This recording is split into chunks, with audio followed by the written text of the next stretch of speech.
नागपुर की शान में चार चांद लगाने वाले तीरंदाज ओलंपिक गोल्ड मेडलिस्ट ओजस देवतले ने विदर्भ के तीरंदाजों को उभारने के लिए 10 दिन के समर कैंप का आयोजन किया है।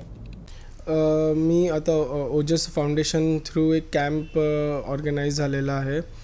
तर त्याच्या मागचा उद्देश हे आहे की जसं मी आज नागपूरमध्ये पहिले प्रॅक्टिस केली, अजून मला तेवढे टेक्निक्स वगैरे भेटले नाही किंवा मला फायनान्शियली मला पण थोडं एक त्रास झालेला.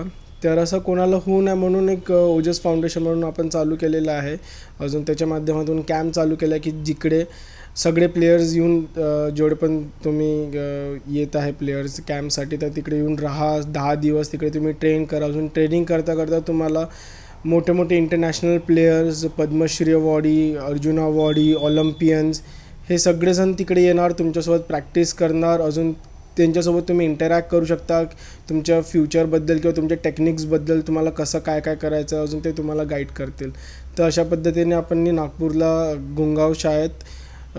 गुंगावच्या एका शाळेमध्ये सिद्धिविनायक स्कूलमध्ये समर कॅम्प स्टार्ट केलेला आहे.